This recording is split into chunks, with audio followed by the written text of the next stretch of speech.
जब महा की सुंदर आनंद में शिव महारात्रि आए, उस रात्रि का इंतजार करना कि बाबा ने तुमको करोड़ों में गिनती कर दिया कि नहीं दिया, बदल आनंद में देता। खाली नहीं जाता यहाँ से बाबा। अगर आप कथा सुन रहे हैं, भक्ति कर रहे हैं, भजन कर रहे हैं, तो खाली नहीं जाएगा। आपका स्मरण खाली नहीं जा सकता। बस जरूरी नहीं कि भक्ति का दिखावा करा जाए या भजन का दिखावा करा जाए तो भगवान प्रसन्न होगा। ना ना, भजन का, भक्ति का, दान का, पुण्य का, स्मरण का दिखावा नहीं होना चाहिए।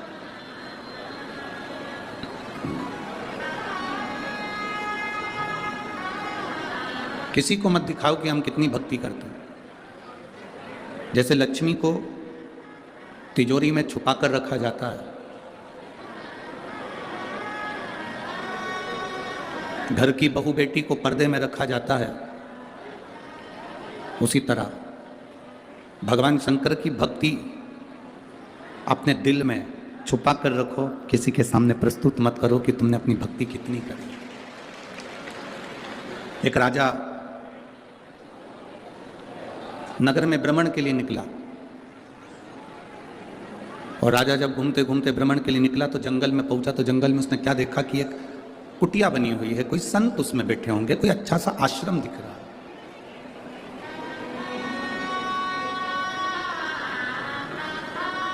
कोई श्रेष्ठ आश्रम उसको दिखा। राजा उस आश्रम में गया। आश्रम में एक महात्मा जी बैठे हुए थे। राजा ने उनको प्रणाम करा, आशीर्वाद लिया, उनसे मिलना हुआ। जब तक किसी से मिलते नहीं हो ना, तो हमारे दिल में गलत फहमियाँ आती रहती है।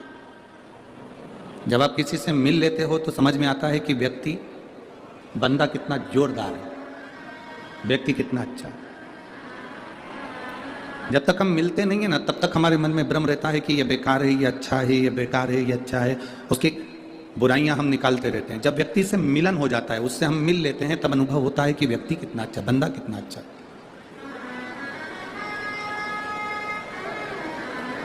गुरु नानक देव जी ने तो अपने शिष्यों से कहा, गुरु नानक देव जी ने बाले से भी कहा और अपने जितने शिष्य थे उनके चारों पांचों सबसे कहा। अपने दोनों पुत्रों से भी गुरु नानक देव जी ने कहा कि व्यक्ति से जब तक मिलो ना, तब तक उसकी निंदा करो ना। आप पहले मिलो तो कि वो निंदा करने के लायक है कि अच्छा बोलने के लायक है। किसी ने तुम्हारे कानों में आकर कह दिया कि वो व्यक्ति बुरा है और तुम उसकी निंदा में लग गए। किसी ने तुम्हारे पास में आकर कह दिया कि वो व्यक्ति बेकार है और तुम उसकी निंदा में लग गए। ना ना, गुरु नानक देव जी कहते हैं कि निंदा ना करिए। गुरु नानक देव जी कहते हैं पहले, सबसे पहले उसको परखो कि वो ठीक है कि नहीं है। हम किसी को भी अपशब्द कह दें, हम किसी को भी वाणी कुछ भी कह दें, हम किसी को भी आड़ा टेढ़ा कह दें, ये श्रेष्ठता नहीं है।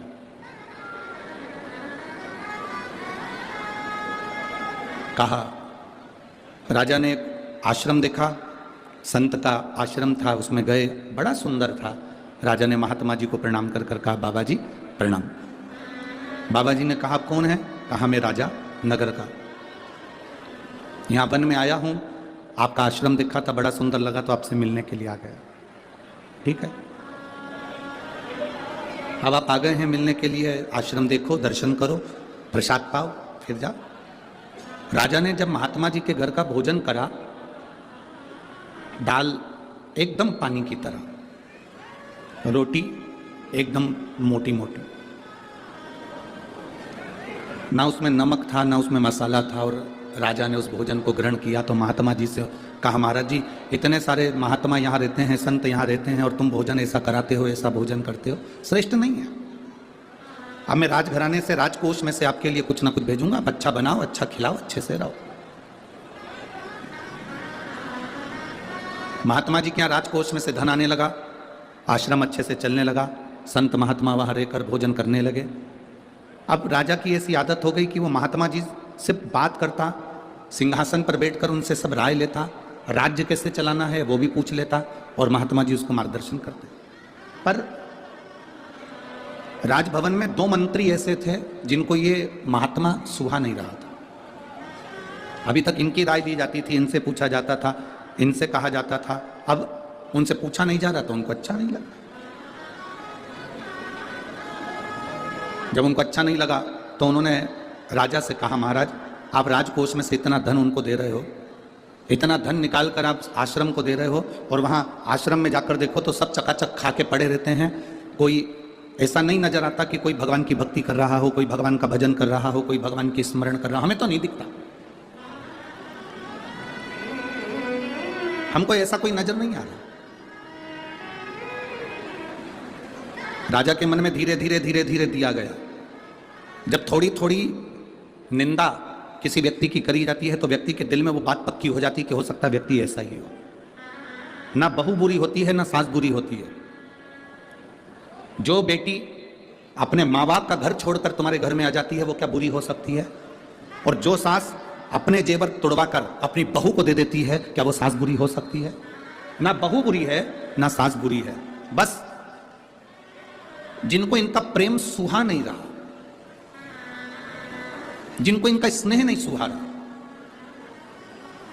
वो धीरे धीरे स्लो पॉइजन देना चालू कर देते हैं। तुम्हारी बहू ने तुमसे पूछकर काम करा था, तुम्हारी बहू पूछकर बाजार गई थी, तुम्हारी बहू पूछकर सामान लाई थी, तुम्हारी बहू साड़ी लाई थी, सास ने तुम्हारा ऐसा कर दिया, तुम्हारी ननन को पूरा सामान दे दिया, ननन के बच्चों को ये दे दिया, ननन को ऐसा कर दिया, तुम्हारी ननन आई थी उसको ये दे दिया। ये स्लो पॉइजन है जो सास और बहू के बीच में दिया जाता है। इधर आवाज नहीं आ रही है। ये स्लो पॉइजन है जो सास और बहू के बीच में दिया जाता है। अब धीरे धीरे दोनों में तकरार चालू हो जाती है। राजा को भी समझाया गया, धीरे धीरे बताया गया कि ये अच्छा नहीं है, महात्मा जी अच्छे नहीं है, आश्रम में कोई भजन नहीं करता, कोई कीर्तन नहीं करता, कोई मंत्र जाप नहीं करता, सब खा के पड़े रहते हैं, सब खा के पड़े हुए। बड़ा राजा ने कहा, हमारे राजकोष के धन का दुरुपयोग हो रहा है, हमारे राजकोष के धन का दुरुपयोग। राजा ने कहा, आज ही रात को मैं जाकर पता करूंगा कि ये क्या हो रहा है, मैं आज रात को जाकर मालूम करूंगा कि आखिर हो क्या रहा है। राजा एक साधारण वस्त्र पहन लेता है और संत के आश्रम में पहुंच जाते हैं, महात्मा जी के आश्रम में पहुंच गए। जैसे ही महात्मा जी के आश्रम में राजा पहुंचा तो महात्मा जी ने आवाज लगाई, राजा तुम आए हो, आ जाओ, तुम आए हो, आओ बैठो। राजा, महाराज जी आपने मुझे पहचान लिया? हाँ। कैसे आना हुआ महाराज? मैं देखने के लिए आया था, मेरे मंत्रियों ने मुझसे कहा कि महाराज ये जो मंत्री बोल रहे हैं कि यहाँ से जो राजकोष से धन जाता है वहाँ के लोग तो खाकर पड़े रहते हैं, भगवान का भजन नहीं करते, कोई के चेहरे से नहीं लगता कि कोई भगवान की भक्ति करता हो। संत ने राजा का हाथ पकड़ा, लेकर चले गए दोनों मंत्रियों के यहाँ। सो रहे थे दोनों मंत्री, एक मंत्री के घर पर पहुंचे, राजा को एक बाल्टी पानी दिया, डाल दे मंत्री के ऊपर। राजा ने बाल्टी भरकर पानी मंत्री के ऊपर डाला। मंत्री उठते से गालियां बकना प्रारंभ कर दिया। रिटर्न आ रहा है आवाज। मंत्री ने गाली बकना प्रारंभ कर दिया। राजा फिर दूसरी बाल्टी लेकर दूसरे मंत्री के यहां पर गए और फिर डाला तो उसने और गंदी गंदी गालियां देना प्रारंभ कर, और गंदी गालियां। अब राजा को संत ने बाल्टी भरकर जल दिया, रिटर्न आ रहा है ना, बाल्टी भरकर पानी दिया और बाल्टी भरकर पानी देने के बाद में कहा कि अब ये जल अब यहाँ जो संत सोए हैं इनके ऊपर डालो। राजा ने एक बाल्टी पानी लेकर एक संत पर डाला। जैसे ही संत पर डाला, संत उठते से बोले शिव शिव शिव शिव शिव शिव शिव शिव।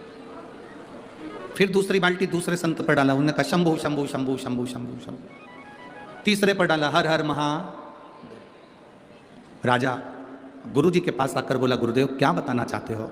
गुरुजी ने कहा, देखो जिनके लिए कहा गया कि यहाँ तो सब ऐश्वर राम की जिंदगी जी रहे हैं, अगर कोई संत कोई साधु तुम्हारे धन का सदुपयोग कर रहा है, भोजन कर रहा है, तो वो सो भी रहा है ना, तो उसके भीतर उसकी भक्ति शंकर के नाम का उच्चारण कर रही है। और जिसके अंदर आसक्ति और तृष्णा भरी है, उसको क्रोध, रात में सोते सोते भी क्रोध उसके अंदर भरा हुआ।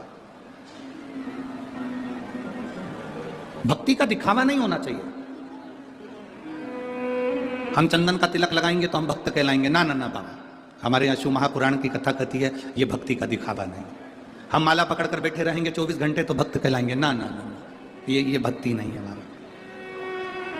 लोग आपसे कहें कि मंदिर में जाने से पहले तुमको कपड़ा बदलना पड़ेगा, मंदिर में जाने के लिए तुम्हें इस कलर का कपड़ा पहनना पड़ेगा, तुम्हें भगवान को पाने के लिए सफेद कपड़ा पहनना पड़ेगा, तुम्हें भगवान को पाने के लिए लाल कलर का कपड़ा पहनना पड़ेगा, तुम्हें भगवान को पाने के लिए ये वाले कलर का कपड़ा पहनना पड़ेगा, तो उसको समझा देना मेरा महादेव कपड़े बदलने से कभी प्रसन्न नहीं होता, मेरा महादेव कलेजा बदलने से प्रसन्न हो जाता है। कपड़ा बदलने से कभी परमात्मा प्रसन्न नहीं हुआ। आप जिंदगी में कितने भी कपड़े चेंज कर लो, भगवान को तुम्हारे कपड़े से कोई मतलब नहीं है। उसने तो एक कपड़ा तुम्हें देकर भेज दिया, वो कपड़ा तुम्हारा इतना जोरदार है, वो तन तुम्हारा शरीर इतना जोरदार है। भगवान ने कहा जो कपड़ा मैंने तुझे पहना कर भेजा है, बस इस कपड़े को तू मेला मत होने देना, इस कपड़े को तू गंदा मत होने देना। ये जो मैंने तुझे कपड़ा दिया है ये साधारण कपड़ा नहीं है, इसको गंदा मत होने दो। तुम जिस कपड़े को पहने रहते हो वो कपड़ा गंदा हो जाता है, कोई गंदा करके चले जाता है तो तुम्हें गुस्सा आएगा कि नहीं आएगा? चलो जाने दो, तुम यहाँ बैठे हो, कोई चाय की ट्रे लेकर आया और तुम्हारे ऊपर ढोल दे, तुम्हें गुस्सा आएगा कि नहीं आएगा? बोलो बोलो, जम के बोलो जरा। कोई शरबत लेकर आया यहाँ पर तुम्हारे ऊपर ढोल दे, तुम्हारे कपड़े गंदे कर दे, तुम्हें गुस्सा आएगा कि नहीं आएगा? तुम्हारा कपड़ा किसी ने गंदा करा तो तुम्हें क्रोध आ गया। और तुम्हारे घर में बैठकर कोई तुम्हारा समय गंदा कर कर जाता है, बैठकर दिन भर निंदा कर कर जाता है, अपशब्द कहकर जाता है, गालियां देकर जाता है, आड़ा टेढ़ा बोल कर जाता है, निंदा पर निंदा कर कर जाता है, तुम्हारे समय को बर्बाद कर कर जाता है, तो तुम्हें क्रोध क्यों नहीं आता? कपड़ा गंदा करा किसी ने तो तुम्हें क्रोध आ जाता है। तुम्हारा समय गंदा नहीं होना चाहिए। भगवान ने जो 21,600 श्वास मेरे परमात्मा ने प्रतिदिन तुमको निकलने के लिए दी है, ये 21,600 श्वास तुम्हारी व्यर्थ नहीं जाना चाहिए। 3.5 करोड़ रोम छिद्र परमात्मा ने जो दिए हैं ये भगवत भजन के लिए दिए हैं, ये गंदे नहीं होना चाहिए। 21,600 श्वास में से कुछ श्वास सोने में निकल गई, कुछ श्वास वैसे ही निकल गई, पर तुम्हारी श्वास गंदी मत होने देना। इन श्वासों को निंदा में, चुगली में, गाली में, अपशब्द में, क्रोध में जाने मत देना। इन श्वासों को संजोकर परमात्मा की भक्ति में लगाना। शरीर का कपड़ा गंदा होगा चल जाएगा, घर गंदा होगा चल जाएगा, छत गंदी होगी चल जाएगा,